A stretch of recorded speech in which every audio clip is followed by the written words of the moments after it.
So how do you build cabinets? In my experience, everyone builds cabinets a different way, and traditionally those things have been passed down, often through generations. And good software shouldn't dictate the way that you build cabinets. You should be able to choose the way that you want to build a cabinet, and the software should adapt to suit. That's exactly what Mozaik does. Let's take a look at some of the different and common ways that people build cabinets. So on here over the screen, I've just got a standard 2-door base cabinet. And as you can see, this one is a face frame cabinet with 2 stretchers, a back that sits inside the ends, and an end that runs all the way to the floor. Maybe you build cabinets like that, but you actually choose to overlay the doors. So as you can see in this next image, I've got the exact same cabinet with the doors overlaid. Maybe you do everything like that, except you choose to put the doors inside the frame, commonly known as a frame inset or an in-frame. Maybe you build your cabinets as a frameless cabinet, with the doors fully overlaid and the ends that stop short of the toe kick. Maybe you do everything like that except you don't have a back stretcher. Maybe you do everything like that but you do run your ends to the floor and you do use a front and back stretcher. Or maybe the back of the cabinet overlays the ends. Or maybe the back of the cabinet sits inside the ends.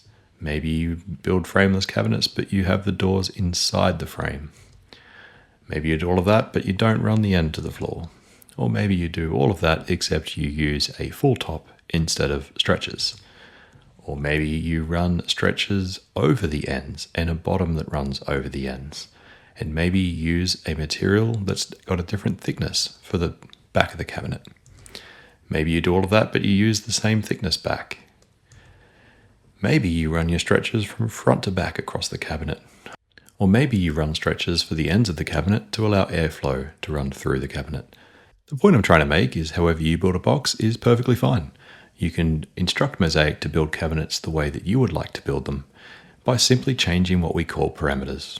Parameters are just a simple option that allows you to tell Mozaik, this is the way that I would like to do each of these individual things, and collectively they form the construction of your cabinet.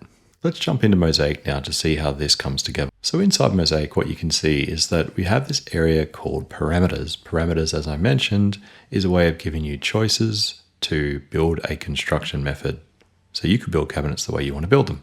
So first of all, you can choose to use either the metric system or imperial system. So you can work off the system that best suits the way your factory is set up. Let's take a look at one of the examples here. And this one here is the frameless reveal at the top of a base cabinet. And I'm going to click the blue question mark there to see what this parameter is referring to. As you can see, it's very visually easily laid out where it can show you that this particular parameter is referring to the gap that you would like at the top of doors and drawers for every base cabinet. Now you can set the standard rule there. And just note that this can be changed for every job or every cabinet within every job. So it's very flexible. You can set this as a global parameter that is then flexible to be changed on every job or every cabinet within every job. So incredibly flexible. The best thing is you can go through this once and set up your rules so that way the cabinets will be built the way that you want to build them. Coming through then, let's scroll down and look at the ends choice here.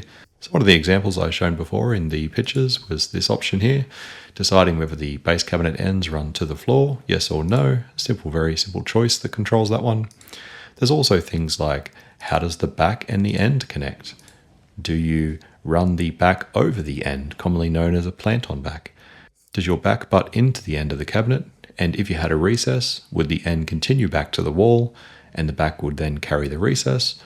Or if you had a recess, would the end still sit flush with the back and the entire cabinet would be stepped in from the wall?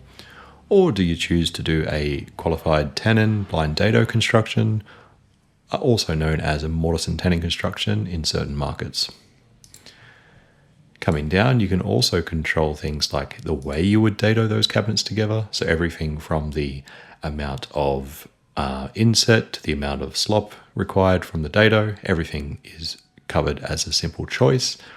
Right down then to the way your cabinets are, the way the boring for adjustable shelf holes would work. So you can come in here and tell Mozaik that you would like to do 1, 3, 5 or 7 holes per shelf, or control the space in between the holes, or perhaps stick to a standard line ball construction where everything will work off a System 32.